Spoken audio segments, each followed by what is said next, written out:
on. Yes. Good afternoon. Hi. This is Misty Luminais, and I'm here with Hank Smith. It is August 26, 2014, and we are doing a researcher interview for the Voicing in Action project. Do you mind saying your full name for me? My name is Henry C. Smith. Okay, thanks. Audio sounds good. Video looks like it's working. But you can call me Hank. Hank, okay. So in order to measure the impact of the Voicing in Action project, we will film interviews based on the following questions. First, can you tell me about your experience with the Voicing in Action project? The experience was very enlightening, finding out so much about the East Cleveland residents and how they feel about our city. I thought it was very enlightening to me. And the people that I worked with in the project was very helpful. They worked very well as a team. And I think that was very important for this project to work, that whenever you needed some help or some advice from somebody, you always had somebody you could call, so, and usually someone has experienced whatever it is you're going through. So I just thought it was a great experience. Looking forward to being even more a part of this project. So how do you feel like the team came together? Like how was that process? At the beginning, I remember going to some meetings in East Cleveland, and I would see different people that I've seen in other meetings, and I guess that's when the word started getting out about what the project was about, and the same people that I was seeing that was involved in different activities around the city, they seemed to be the same people that had signed up for this program, mostly as interviewers. And I was just glad that it was people that I were familiar with, to work with. Yeah. And you felt like the advice you were getting from other interviewers? Yeah, because I think we all were novices at when we first started. We started off, some of the participants had certain experience, but most of us, we hadn't done this before. So we relied on the instructions that we got. Well, myself personally, I relied on the instructions that I got from the staff of the Social Justice Institute. That'll be Dr. Rhonda,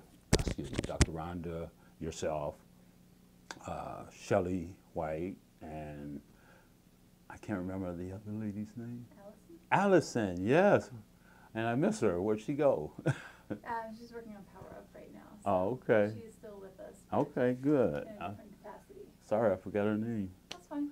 But yeah, it started off with a lot of people that did not know much about interviewing, but as we went along and we helped each other in different ways, I mean, we learned so much about filming, using the camera properly, different interview techniques, which we would run across each other at the different monthly meetings that we would have.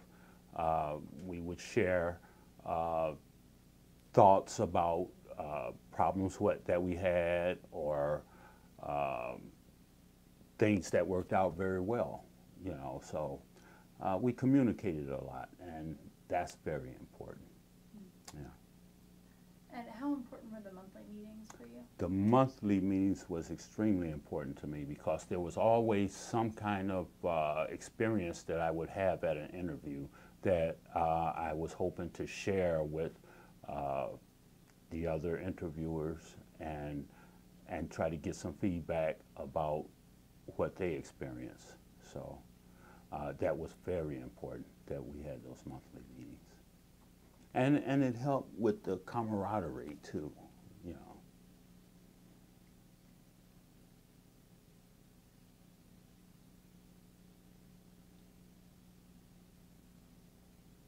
So how has your perception of the community changed due to your involvement with the project?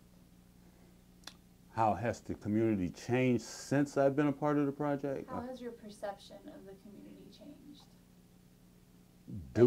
Like, what did you think of the community before you started doing the interviews, and how has that changed? Like, now what do you think about the community? Okay, what I felt about the community when I first started doing the interviews was this community is in a lot of trouble. We need help, and the Voicing in Action project gave me some tools to maybe help understand why we have so much problems in our city. It gave me a outlook of how other people felt, and it made me look inside to see more about how I felt about my community. And as it progressed, I feel like the attitude hasn't changed much. You know, we still are in need of a lot of help in our city, but by going through this process with the Voicing in Action project, I think it's a way to give the people in the city a voice to speak out. And I think that's important if we're going to make any changes. I mean, I've seen some changes politically that I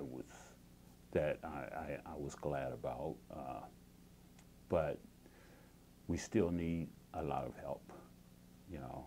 And I do feel like after talking to everybody and finding more about how other people feel about our city, I just think we're at a point in time where we as citizens need to step up and help ourselves. I mean, it's not just East Cleveland that's having these issues. You know, there's other cities all around us here and all across the United States that's having the same issues, and some of them even worse than East Cleveland. But I think what John Kennedy said a long time ago about when he had that inaugural speech about ask not what you can do for your country, ask what I got it backwards. Ask not what your country can do for you, but what you can do for your country, something like that. But I think about that a lot now, reflecting on East Cleveland. You know, we're at a point right now where you can't depend on the city government just to do simple things that you need done that ordinarily the city would do. But right now, the city of East Cleveland is so financially strapped, just like many other communities around here. It's time for the residents to step up and think about what John Kennedy said back in 1963, I think it was. You know, and we need to stop thinking about what the city can do for us and figure out what we can do to help our city move forward. And I got that attitude mostly from this project. So is it fair to say that your ideas about who the agents of change are different now than when you started the project? I would say that earlier I was dependent on the city government and city agencies to get things done. But now I just talking to people and being involved with the different people that's involved with this program, I'm beginning to see that, you know, sometimes the city just can't help you. You just have to step up. I mean, that's why I personally try to get out and I cut grass on vacant and abandoned lots and things like that. The city just don't have the finances to do it. you know, and I understand that. I'm working at a job right now where the city don't have enough money to supply the needs to make the job work, function properly. But I've been going out spending my own money, which I'm about to stop doing, you know, to buy essential things, because I just want to see, us survive, get over this hump, whatever it is, and I want to help in whatever way I can. So you mentioned a couple, but could you expound on what skills you've learned? What skills I've learned? I've learned a lot about operating a camera, for one thing. You know, sometimes cameras can be tricky, and you know, especially nice cameras like we were supplied. If you don't understand the lighting and the sound and all of that, you can not come out with a good film. But I've learned to adjust the camera, adjust the lighting, have the correct sound, so I benefited a lot from that. I can take much better pictures at home or when I film some things. Also, talking to people about their personal thoughts and about their history in a city. I have learned to communicate better with a lot of times strangers, you know. So it has helped build my communicating skills.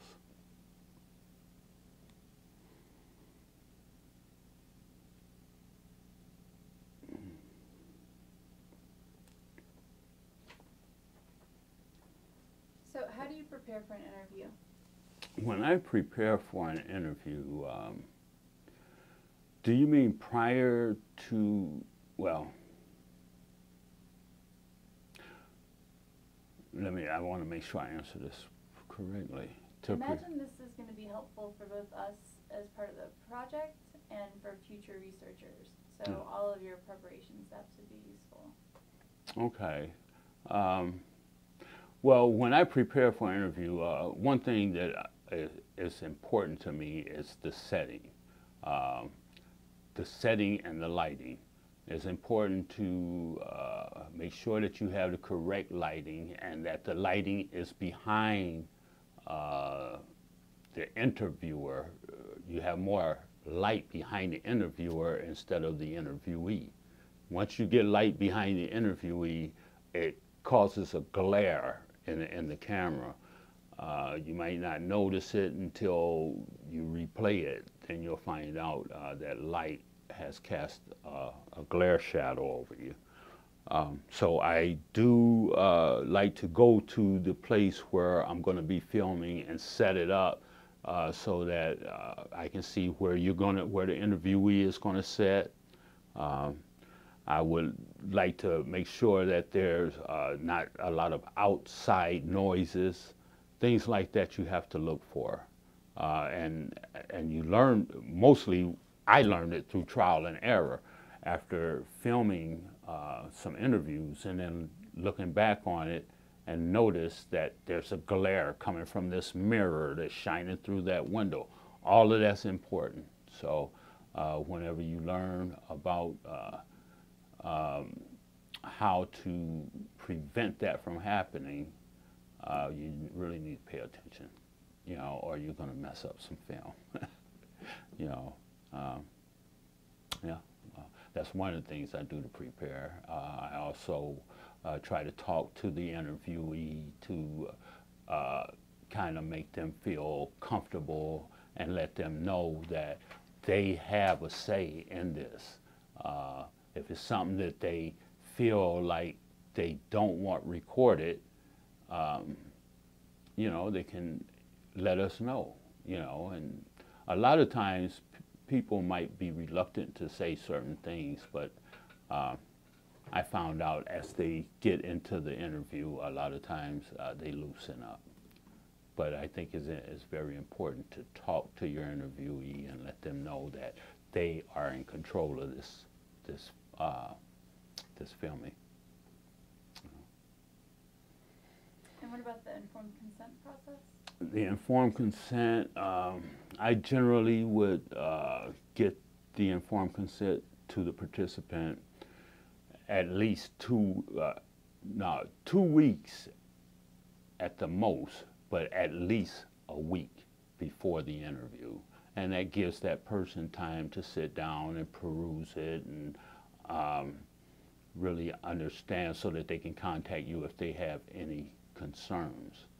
But if you take that consent form the very day that you're going to do the interview and try to get them to sign it, I don't think that gives them time to really make a sound decision on whether they really want to do this or not. You know, so that I think a time period is necessary. I think our time period was a week, and then I think did it go down to 3 days? Yeah, it went from a week to 3 days, but I thought that week was good. You know. And do you do any kind of research on the person that you're interviewing? I try to find out how long the person has been involved with East Cleveland. You know, some of my interviews were with people who didn't exactly live in East Cleveland, but they had a history with our city.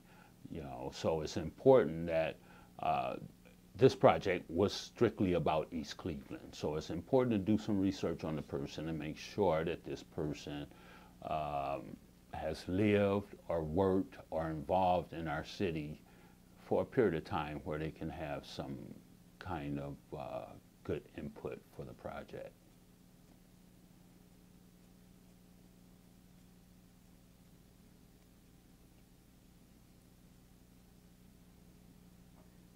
So we talked a little bit about this, but can you explain more about how the setting of the interview impacts the work? The setting? Mm-hmm. You mean like the color of it or the background? Kind of like that, but also like where you were doing your interviews, like the different locations you were interviewing and how you felt that. The different locations I would do an interview, I tried to do an interview in a place that was close to where the participant would feel comfortable. So I tried to get them to do it at their home or someplace where it was comfortable for them. But in the process, I would find out that a lot of times you go to a person's home and you don't have enough light, you know, because people are different, and you might go into a home and the windows are, it's too many windows for one thing, or the lighting is so low that you have problems there. So it's important to take a look at where you're going to set up at. I had spoke on it before that you should go the day before at least and make sure that everything is set up so that it will be conducive to your interview, you know, as far as the lighting, the background, and all of that. You want to add, sometimes it can be a blank wall. You might want to add some flowers or some plants, put something in there to make it a little more interesting. But I did notice eventually that you don't want a lot of background activity going. You know, sometimes I would do interviews in my house because I couldn't do it where the interviewee wanted to do it at. So I would take it to my house, and then when I would look back on the replay of the interview, I would see all these things in the background, and it made me realize this is not good because it takes your attention away from the interviewee. So it's very important that you keep that background mellow. You don't want it too much action in the background. If it's kind of bland and you add a plant or something like that, that's sufficient, you know, because it's so easy to take the attention away from the participant.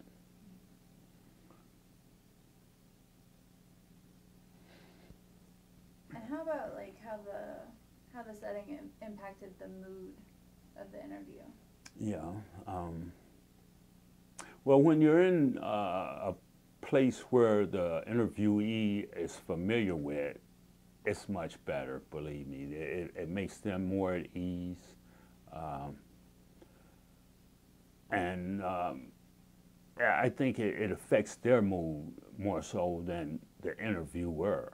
You know, when they're in a comfortable environment, they feel a little more relaxed, and as you ask these sensitive questions, you know, they tend to be a little more open. But if you get a person in the wrong environment, you know, you have to be careful about your environment because they might not be as open if they're not comfortable. And so it's very important to make sure your interviewee is comfortable in the setting. So I wanted to ask you specifically about, you interviewed Mr. Ephraim Abdullah, Yes. both at in a public place and at his home. Can you talk a little bit about how the difference between those two interviews was? Well, when I interviewed him in the public place, that's where I first found out how much light will hurt your film. Because in the public place, it was right next to a window, a wide window that the light shined in. I got glares that I didn't like. And also, there was noise disturbances, you know, because it was a public place, so people were walking past, and sometimes they would see us interview and tap on the window, you know, but that's the nature of people. But it made me want to do the interview over again, and I did it in my home, and that's where I found out I did it in a spot where it was too much action on the back of the wall. So this was two interviews with the same person, but both of them I was not happy with. One was because of the lighting and the noise distractions in the public environment, and then when I got privately in my home, I realized the position that I set him up in, there was too much action on the wall, and it took away from the interview. Yeah. Do you feel like you responded differently to the questions? I don't think he responded differently to the questions, no.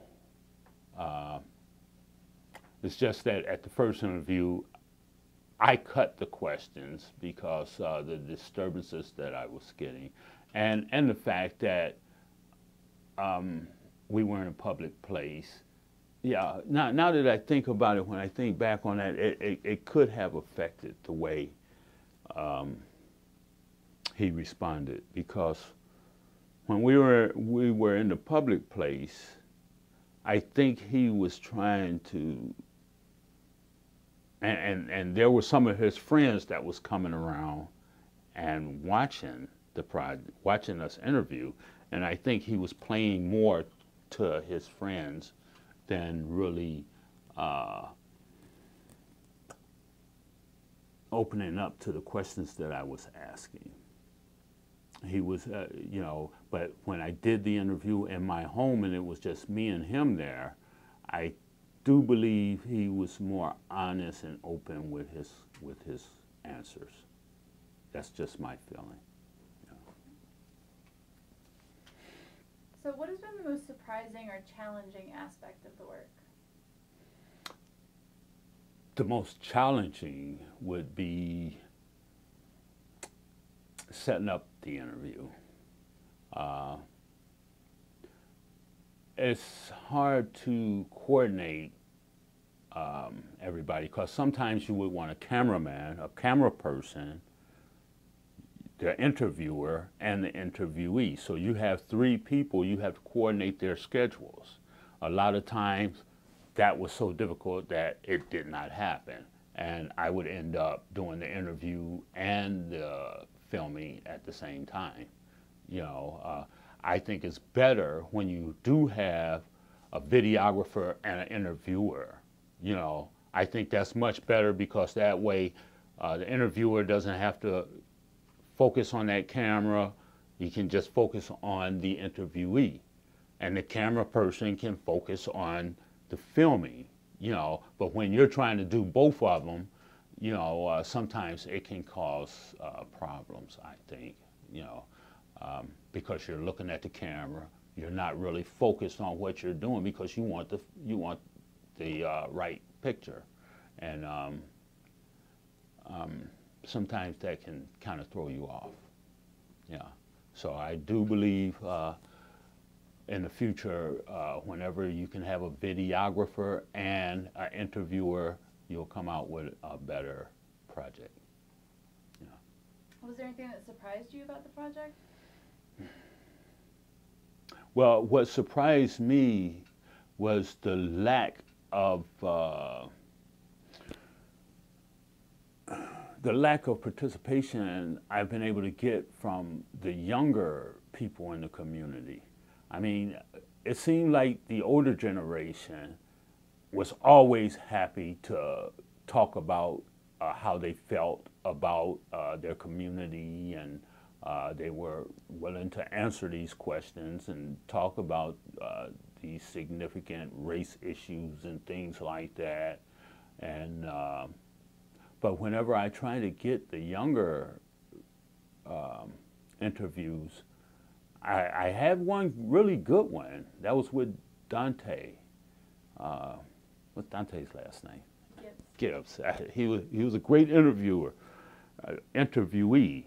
I wish I had more people around his age, because he gave some great insights that I wasn't getting from the older generation. You know, so I really needed that younger voice. But the surprising part was whenever I would approach a lot of younger generation, they were not too enthusiastic about the project for some reason, and I can't quite understand why, but I have had a hard time getting young interviews. And I also think it's important that you find the different parts of the different aspects of the different generations. I think it all needs to be in there. You know, I have gotten a lot of them, like I said, from the older generation, but I think it needs to be broken down because of the questions that's asked. It needs to be broken down as far as the racial disparities and things like that. Like, I didn't get a lot of older white interviews that I thought would be more significant in the East Cleveland part.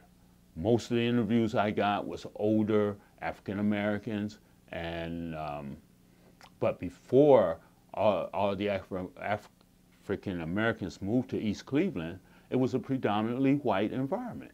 And I think that was really significant to this project, and I have been unable to get any so far. Yeah, so I still think that we need that part to be part of this project. Not only older white people that lived in the community, we also need the younger black people that lives in the community. So we're missing really strong aspects of this project until we get those.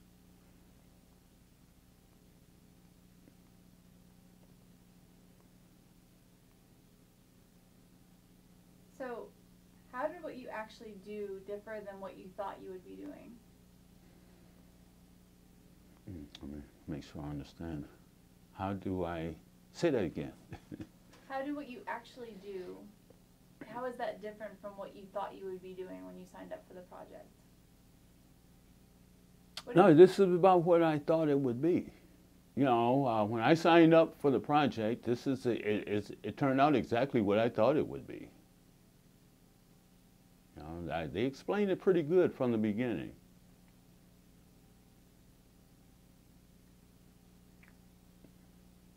So, would you encourage others to participate? And if so, what advice do you have for future community researchers? Yes, I would definitely encourage other people to participate. They will find themselves enlightened with a lot of things that they might not have known about their own city. I know I did. I found out a lot of things about the people that live there, how long African Americans have been living in East Cleveland, because there was a time when I didn't even think African Americans lived over in this part of the city when I was growing up, you know. But now I'm finding out there were people that's been living in this city 30 years ago, 40 years ago. I mean, no, I've been there 30 years ago, but I'm talking about 50 years ago, 60 years ago. It just surprised me that so many African Americans was living in East Cleveland at that time. You know, so that was a little surprising. I don't know if I answered that question right. No, that's okay. What advice would you give future researchers? I would, future researchers, I would say, just work as a team. You know, the teamwork is going to be important. Any questions you might have, seek out the staff because they can help you in whatever problems you might have. The staff is well equipped to help you with it. You know,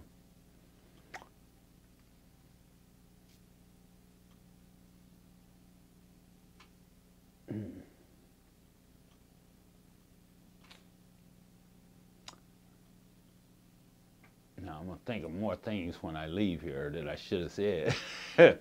But So, are there any specific recommendations you would make about interviewing techniques? Has there been anything that you found particularly useful? I just followed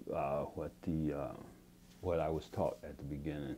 You know, just keep in mind what they teach you at the beginning about the cameras and how they work and the different techniques you're going to pick up as far as you go along. You'll find out what fits for you. You know, people are different, and how other people respond to you, you find out as you're talking that, you know, some people respond differently to the same questions. You know, so it's something you just have to feel your way through. Yeah. So in the meetings, we've talked a lot about the art of the follow-up. Has that been helpful for you as you do interviews? The art of the follow-up is talking about as far as going back and talking to them again after the interview.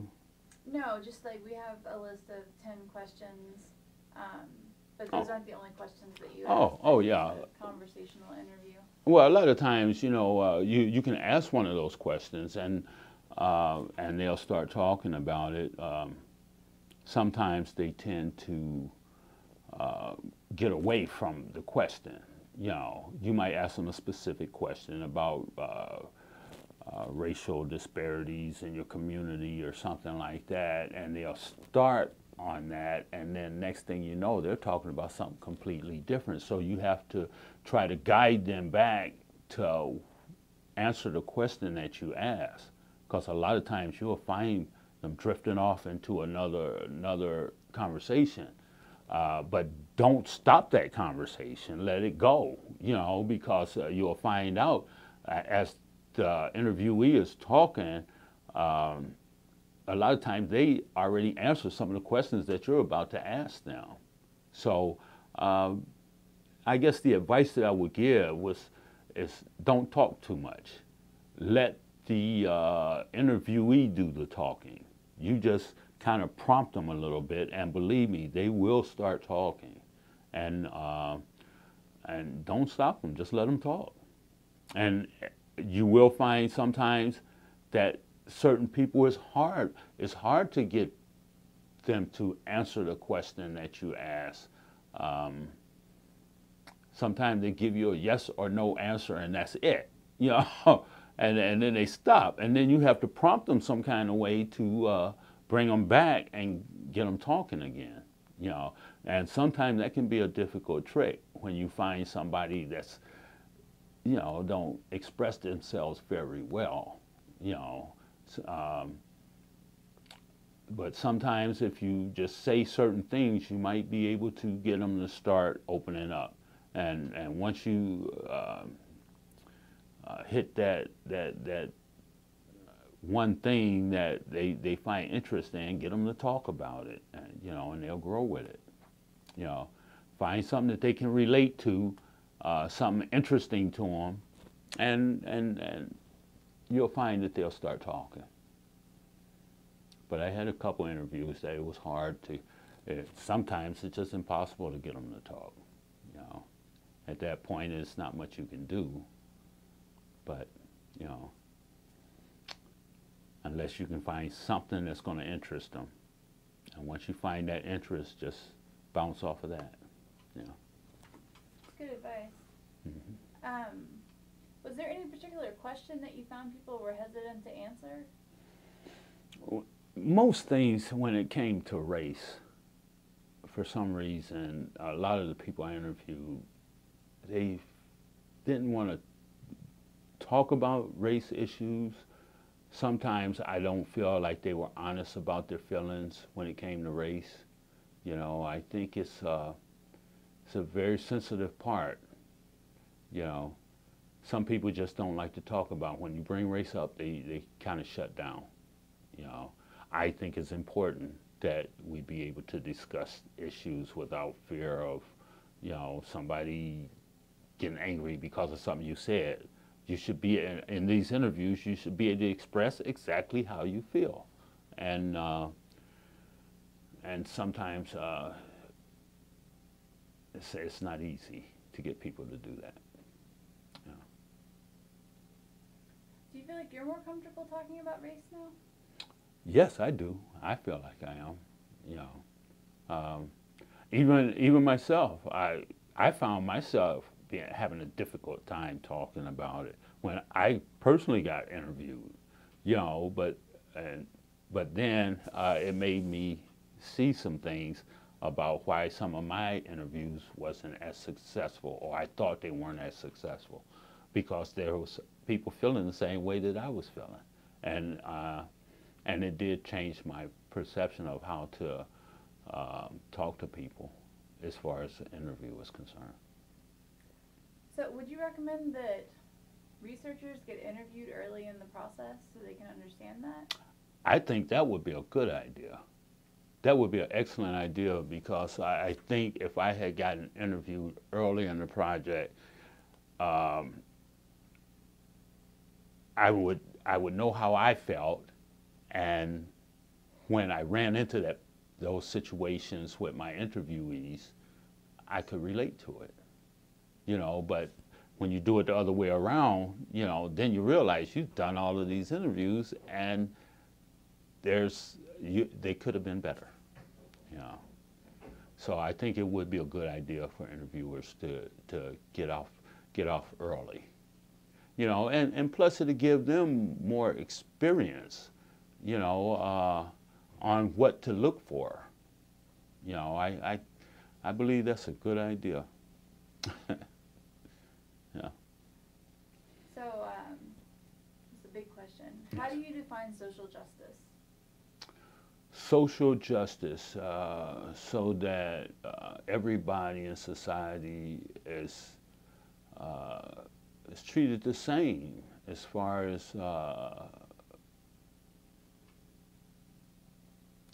justice is concerned. Everybody's the same, you know.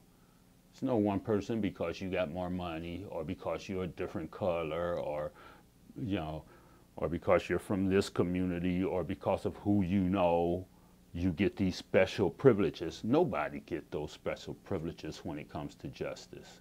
Everybody's the same, you know. So when you say justice, what do you mean? Being treated fairly. You know, when I look at the incident in St. Louis right now, Michael Brown, the young man that was shot unarmed, they're calling for justice. Now, I've got my own opinion about what happened, but it seemed like they're calling for this police officer to be prosecuted just like any other citizen, you know, or vindicated, you know, depends on what really happened. We don't know. But what they're calling for, what everybody is up in arms about, they want to make sure that justice is done. Did this man really just get executed? You know, that's what people are thinking. You know, personally, I don't know what happened. I need some facts. You know, and so far at this point, I don't have the facts.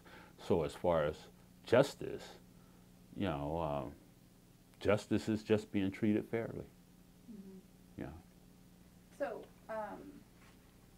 am I hearing you right that you're talking about like criminal justice? Are there other aspects to justice beyond criminal justice? But it all boils down to being fair, being treated fairly. And it doesn't just have to be criminal. You know, it's just being fair in society. You know, that just because you're a police officer don't mean you're above the law. You know, just because you live in East Cleveland, you deserve to be treated just like somebody that lives in Pepper Pike, you know. So, no, justice comes in many forms. Criminal is just one of them. Yeah, criminal is just one of them. Comes in many forms. You know, societal justice is just being treated fairly. You know, in all aspects. I mean, we're all human. You know, some of us more human than others. You know. Yeah. So, I mean, I guess I'm trying to get at, like, the closing of Huron Road Hospital was a big deal for people in East Cleveland. That's social justice, yeah. So, I was thinking about things like access to health care, kind of labor policies. Like, would you include that in your definition of social justice? Yes, yeah, most definitely. The closing of Huron Road Hospital. You have to look at the big picture as far as that's concerned. You know, a lot of people claim that it wasn't not justified to move that hospital because that had the only, what they call it, a trauma center in this area, whereas East Cleveland has more trauma than anywhere in the state, you know. And they shut down the hospital, the only trauma center in the most predominantly traumatized area in our state. Some people would say there's no social justice in shutting that down. Other people would look at it and say it's fiscally responsible thing for Cleveland Clinic to shut it down and move out. And but when you're a corporate citizen like Cleveland Clinic, as large as you are, before you shut down a trauma area like that, you need to make arrangements to see that people can still be taken care of, because you're the biggest healthcare facility, one of the best in the world, you know, and just to shut it down in a city with so much trauma and activity, you know, a lot of people feel like that's an affront to social justice, you know. But you got to look at everybody's picture too, you know. How is it going to affect Cleveland Clinic's bottom line in this area? Things like that, you know. Some people feel like that doesn't matter, but personally, I think you have to consider everything.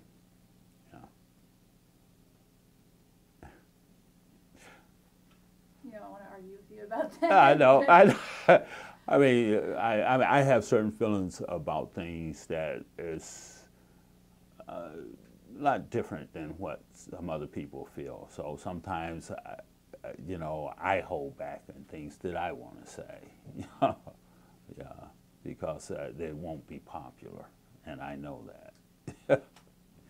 But some people know me, and you know, and I do try to speak my mind and how I feel, you know, even though it does upset some people, you know. But that's the way it works, you know. That's the way it works.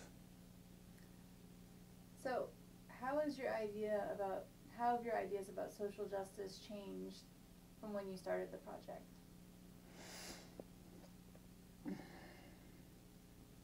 It hasn't changed much. Yeah, it has not changed much. My feeling of social justice has been with me for a long time. You know, it's been with me many years, and I haven't seen much that would change the way I feel, because I still see the same things. You know.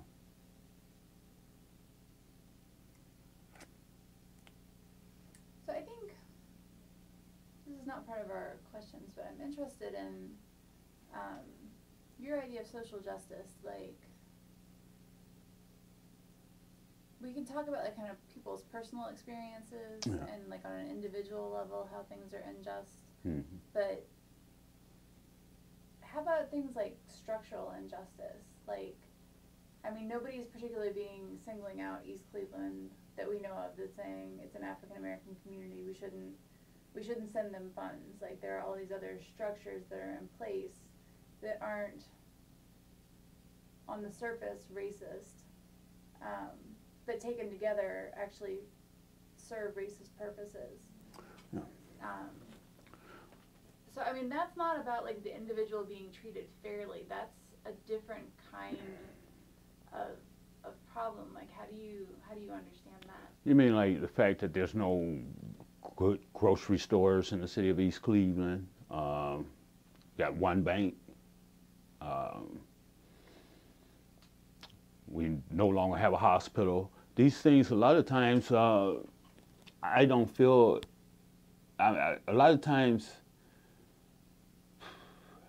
I don't feel like there's social injustice myself. You know, I feel like there's nobody's saying, well, we're going to treat East Cleveland unfairly. It's just that there's things happening right now. East Cleveland is in a position where our elected officials have not done well for us for many, many years. Other cities and other areas that could probably help us in different ways are reluctant to do that because of what they have seen with our city leadership. You know, the city leadership hurts a lot of the residents that live in our city. You know, it's really been bad. For some reason, we've been unlucky with who we put in office. You know, right now we have Mayor Gary Norton, and I think he's an asset. He's the best asset I've seen to the city since we've had a mayor. You know, our city council has been terrible ever since we've had a city council. Now I finally feel like something good is happening. They seem to be trying to work a little bit together, the council and the administration, and this is a first in our city. But we are not the only ones that see that. You know, other communities see it, and other businesses see it. So when different things like banks or hospitals or grocery stores or the different things that we need want to come into our city, they think about our city leadership and how bad it's been. So that's not social injustice. That's just a city that's just not making good decisions. But wouldn't you say that a child that had no say in being born in East Cleveland, not getting the kind of health care that she or he needs, or not going to a school that's up to standards that would get her or him into college, like give them an avenue to make a productive life without the kind of struggles that currently affect people in East Cleveland? Isn't that injustice? I feel like anybody in East Cleveland has opportunity to exceed or excel if that's what they want. You know, people just need to, if they get a passion, they need to take that passion and do the best they can with it. I cannot blame my downfalls on social injustice. I just can't, you know, because I have just as many opportunities as anybody else. I don't care who they are, where they come from, what color they are. This is America, and I have just as much opportunity to do anything I want, just like anybody else. Sometimes you might have to leave East Cleveland or the environment that you're comfortable in. But if you want to accomplish something, if you want to grow, you have an opportunity to do it. You know, I mean, you're going to still find different injustices around the country, but I don't think East Cleveland is failing due to social injustice. I think it's an internal thing. You know, there are people that probably could help our city, but right now they see an opportunity for property values to go down, and property values probably is low now than they'll ever get. So now it's prime spot for people to start buying up property because they can get it for a little bit of nothing now, you know.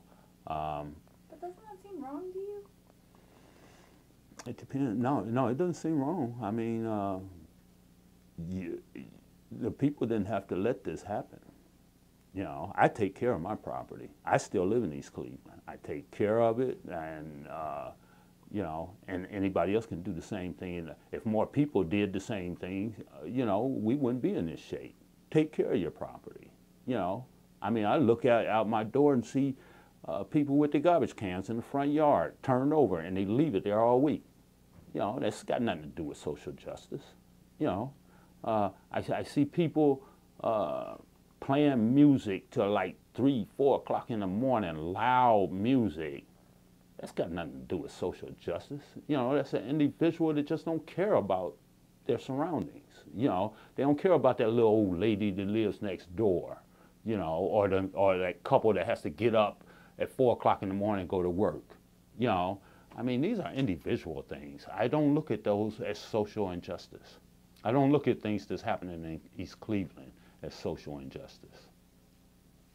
You know, I look at these are individual things that people need to put themselves in check and quit blaming it on the government and the city or whatever.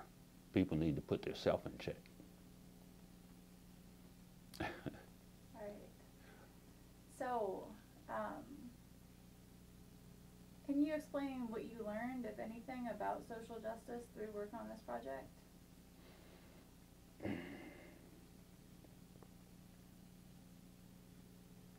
I have learned that people use the term social injustice, and I don't think they're looking at the big picture.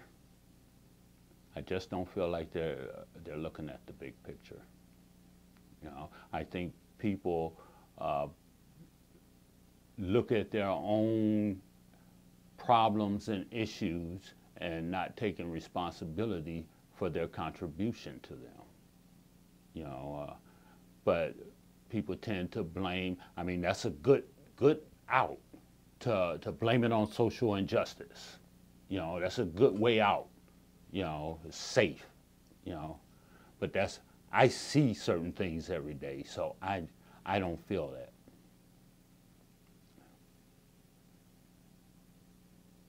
I mean, but we can agree that, like, police brutality is a social injustice, right? That's definitely a social injustice.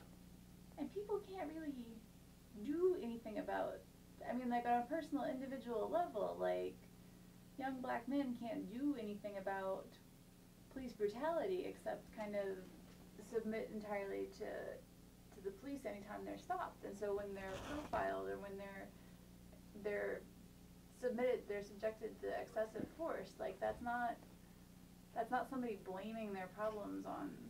Okay, now that you bring that up, I do remember a time when I thought it was social injustice on myself. At the time, I was living up in Corning, New York, and this one police officer, I was one of few black people in the community, and so I kind of stood out. And this one police officer, when I first moved up there, this one police officer stopped me one time and said that the building I was staying in, they were selling drugs out of it. and he wanted me. At first, he tried to say that I was a part of it, you know, and I wasn't at that time. I wasn't, and he asked me to help him, and I told him I would not help him do his job. You need to do your job yourself. What happened is we got off on the wrong foot. So every time he would see me driving down the street or anything, he would harass me. Now, well, that's probably because I was black. To the point whereas he would stop me and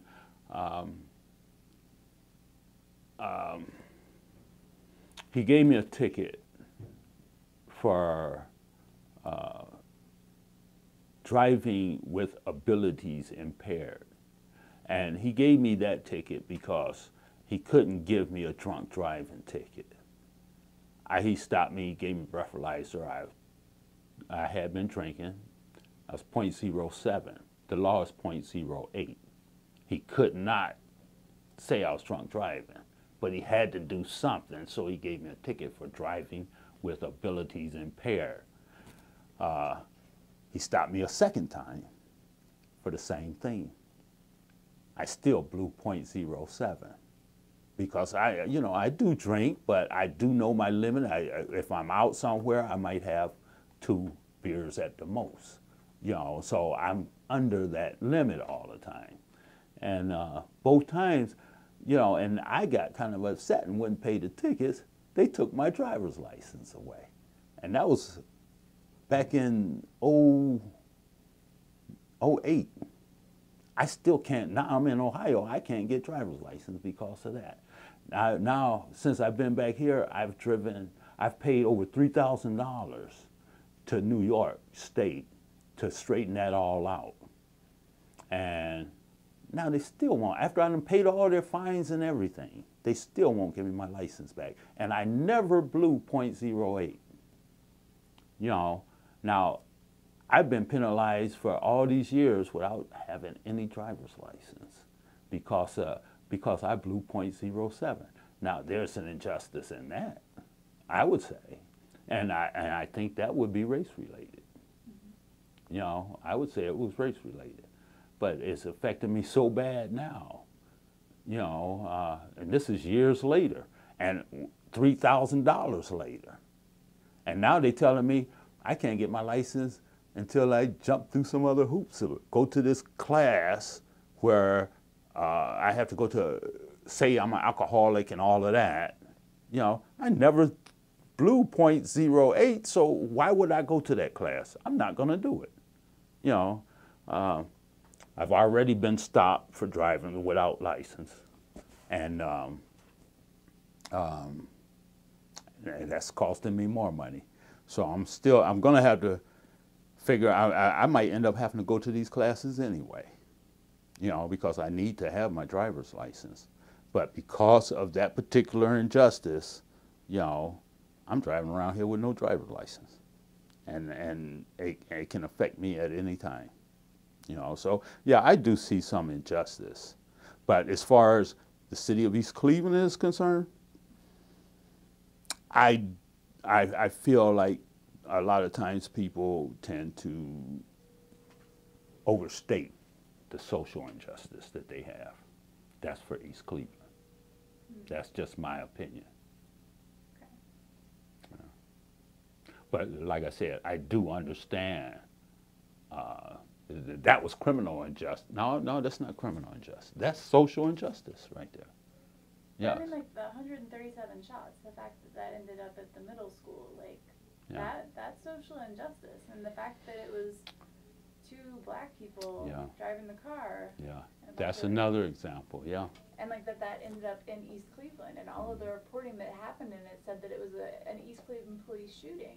Yeah, but East Cleveland police had nothing to do with it. Exactly. Yeah. So I mean, that's not something that people in East Cleveland could just be like, no, we take responsibility for this and we'll fix it ourselves. No, I ain't talking about that part. I'm talking about things like why you don't have a grocery store out here, you know.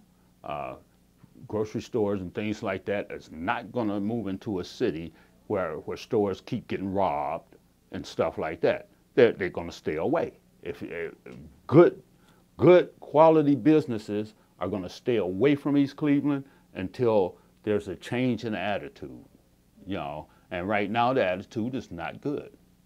It seems to be getting better, very, very slowly, you know, but the attitude is not good in East Cleveland. You know, there are some things that we can change ourselves. We can't blame it. I mean, we can't, social justice or the city administrators, none of that can help until you change your attitude about how you feel and what you want to accomplish in your city. You know, I want to be able to get up and walk my dog without having to worry about being robbed or somebody confronting me about some drugs or something like that. I want to be able to get up and maybe jog like I used to. About 25 years ago, my wife and I used to get up every morning and jog all around the neighborhood. It got to the point where we couldn't do that anymore, you know. And I just can't blame these things on social justice or injustice, you know. I've seen the change. Do you think this kind of project, the Voicing in Action project, is impactful or useful for social justice work? Very impactful. I think it's impactful because it gives the people a voice. It gives them a chance to talk about what's wrong in their community. This is a great opportunity to empower people, you know, because when you start talking about social justice, you know, you start thinking about what do we need to help us and how can we get help. It starts a conversation. So I think this is extremely important. We need this conversation.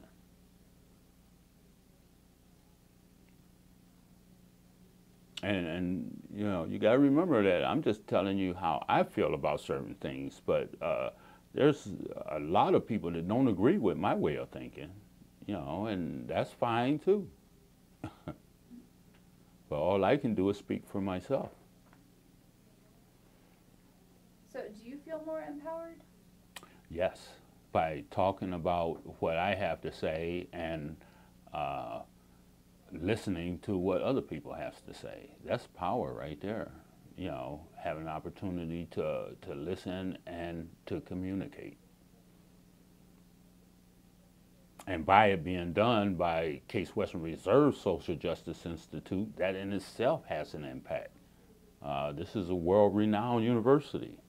You know, if you say Case Western Reserve Social Justice Institute, that's going to have an impact.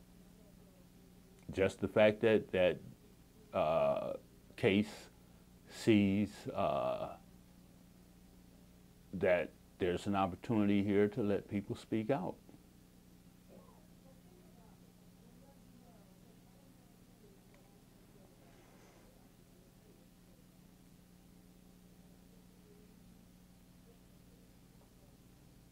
So do you feel like your feeling empowered is actually translating into your everyday activities? Like, are there things that you're doing differently because you feel empowered? No, I don't see I'm doing anything any different. Yeah, I feel empowered because I have an opportunity to do this. That's, you know, and just the fact that there's a possibility that it might be a documentary involved in it, or, you know, a book can be wrote about it. You know, all of that gives you power, you know, to communicate what's going on in our city and how the people feel about it. You know, to document this kind of information from everyday people and put it in some kind of format and get it out there, that's power. And just the fact that it's being done here increases the power. So, since we've started the project, you began a program for youth? Yes, yes. Has project in any way shape your interaction or your decision to begin that project with young people? You can say no, but. Well, I just want to make sure I understand. Did the Voicing in Action project? Like working with the Voicing in Action project, did that give you a different perspective on how to go about obtaining funds? Did it give you ideas about how to leverage resources that were already in the community? Or was it something that you had been planning on for a long time that wasn't necessarily impacted? It was not impacted by Voicing in Action project, but I noticed that as I was moving forward with it, I was meeting like-minded people that could help me with the project. Mm-hmm. Yeah. So maybe networking? Networking, I think that had a lot of impact. Okay. So what impact do you think the Voicing in Action project has had on the people who have been interviewed in the community? Well, it gives a person an opportunity to express themselves, and anytime you let a person just talk about how they feel, that gives them an opportunity to feel good or bad about what's going on in their environment. The people that's impacted, well, a good thing that they can derive from it is the fact that this information is going to be archived at Case Western Reserve. So their great-grandparent kids can probably look it up if they want to find out about them. You know, just the fact that these people we got a chance to document our feelings, yeah, and they're going to be archived right here at Case Western Reserve. I think that's a good thing. You know, like I said, my great-grandparents can look it up, come down here and get the film and find out how I felt, you know. So what about the community dialogues? I know you went to a couple of those. Do you feel like that was useful for the community? Yes, they were a big part for the interviewees because that gave them a chance to see some of the filming that they had done and find out how it impacted this project, and give them a chance to ask questions and you know, and get some knowledge about how the project is progressing. Yeah, it gives everybody a good opportunity to come together.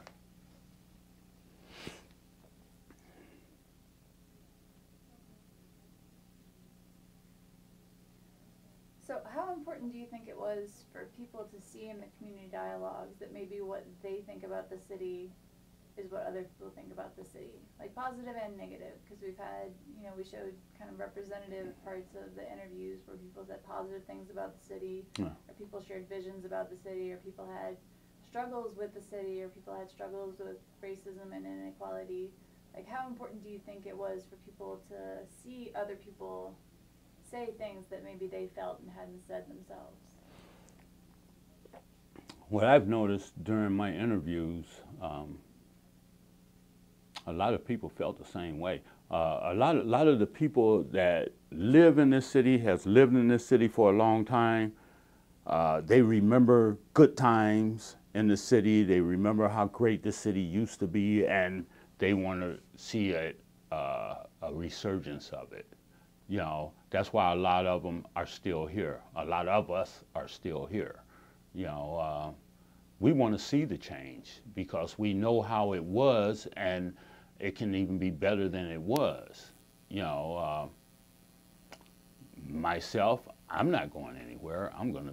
This is gonna be my home. And I find out with a lot of the people that I interviewed, a lot of people has moved out of the city, even though they didn't want to.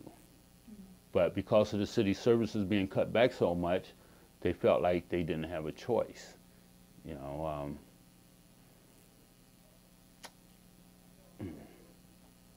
I don't know if I answered your question. Was I headed in the right direction? Well, I think that for me, one of the most powerful things, and I've seen all of the interviews, whereas like, as community researchers, y'all have seen the interviews that you did, and right. then kind of the interviews that we've showed clips from in meetings at community dialogues. And so for me, it's really powerful to see that a lot of people feel the same way about things. And so I was just wondering if you thought that was impactful for community when everybody came together and was in the same room and saw people saying things that maybe they felt but hadn't discussed in public.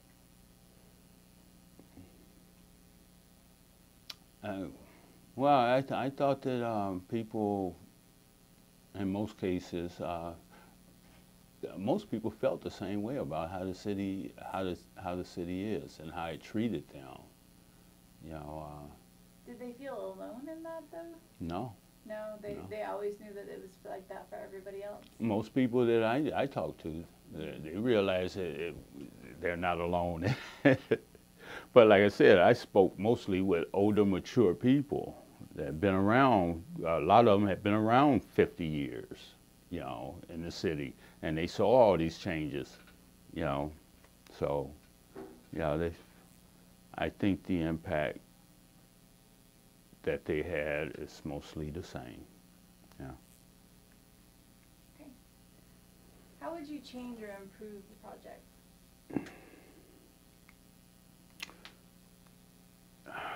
How would I change it?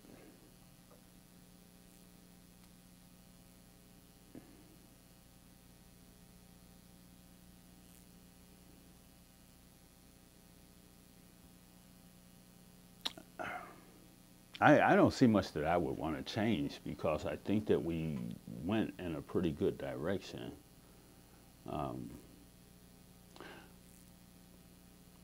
One thing that I think would probably help future researchers, you know, I mean, the monetary thing is not, to a lot of us, that's not an important thing, but it does help, you know. So when you say, we're going to give you this to do that, I think it's important that you do that, you know. And sometimes, one thing that I was concerned about, you know, certain films, certain interviews that you would do, and then there might be something in the interview like this one, because there was a little bit of glare coming from this mirror. At that point, you don't get paid for it because it had a glare in the mirror. But, you know, when you think about all that's involved and taking that interview, setting up the, coordinating the time for everybody, traveling, getting a camera, setting it up, going for a couple of hours to do an interview, and then say, well, it's got a glare, so you don't get your $15 or $25, whatever it was, for this, you know. That might bother some people, you know, and because, see, although you did all this work to get to that point, there's something in that interview that can be used some kind of way, you know, and when you think that all that a person had to do to get to that point, to go through it and get that interview, you know, I think they should be compensated for whatever they do, because I don't think nobody's just going to make a piece of garbage that you just can't use nothing out of, you know. If you're going to compensate somebody for their efforts, do that. You know, because some people might get offended. You know, that $15 or $25 might be extremely important for one person, where it's not so important for another. You know, but I think that's something that should be considered in the future. So do you feel like quicker feedback would help with that, or do you feel like being more clear about the expectations would help with that? That would help with it. Okay, so clear expectations. And you know, and like I said, no matter what it is that you might have done wrong in there, you know, you can still find some kind of use out of 2 hours of interviewing. You know, it's got to be something in there you can use. You know, but don't discard the interviewer's efforts. You know, the interviewer puts in a lot of efforts, coordinate time, driving here and there, setting up a place, doing the interview. There's a lot involved in that process, you know. So did you feel like the times that you didn't get the stipend, did you feel like your efforts were just discounted entirely? When I didn't get the stipends yeah, right, that's how I felt, you know. But it wasn't, I mean, it didn't disturb me enough to not want to finish the project. But some people it might. And you have to really be concerned about that because that stipend is going to be important to some people. You know, I was fortunate enough to, you know, get by it, but I did think about it. As you can see. Yeah. But that little bit of stipend might make all the difference in the world to gas for your car, whatever it is you might need, you know. And like I said, 2 hours of your time, coordinating all of that, that's what you get stipend for, I thought, was all of your efforts. Yeah. But that's just my opinion. That's what I thought. Yeah. No, I'm glad to hear that. I think that will help us talk to people up front, like what the expectations Right. are, and, you know, I think that, you know, the stipend is a way for us to honor people's efforts. Mm-hmm. But at the same time, when you introduce money into a relationship, it makes things a little different. Right. So I think that gives us something to think about going forward, like, because $25 isn't adequate compensation for you to actually do all of those things. It's supposed to be a demonstration that, you know, we appreciate your efforts. your Yeah, efforts, right. you know. So, Yeah. I'm glad you brought that up, and it will be something for us to think about. I might come back to you and talk to you about it later, if that's okay. Okay. Yeah. Are there any other ways you would change the project or improve it? Improve or change? Yes, I would get a central location for interviews, because sometimes you run into a problem where you have a hard time getting a location. But if you have a place set up here that you can come to as your last resort, if it has to be, you know, and we have that now. We didn't have that at first, but it's very important to have a central location in case you can't get a place to set up at. Also, let me see, what else could it be to improve the project? I did have something else in mind. Let me think about it. Okay.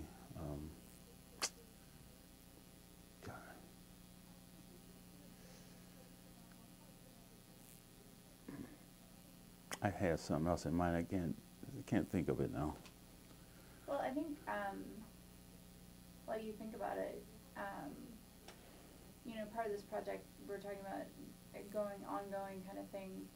How useful would it be for you as a new person? Would it have been to have somebody like you now that you've had all this experience?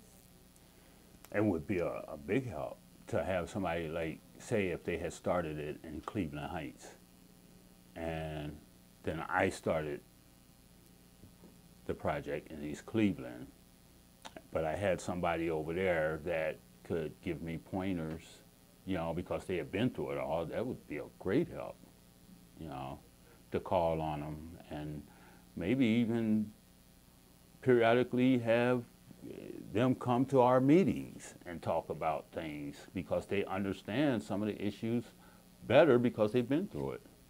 Yeah. Yeah. And I would definitely be willing to, wherever the project goes from here, if it goes to another community, I would definitely be interested in helping from my experience, or finding out how my experience can help. but you can count on me.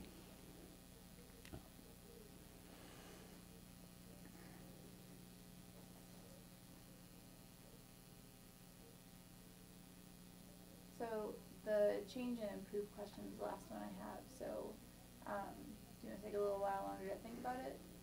You know, did it have to do with training, or did it have to do with meeting times, or the questions we asked?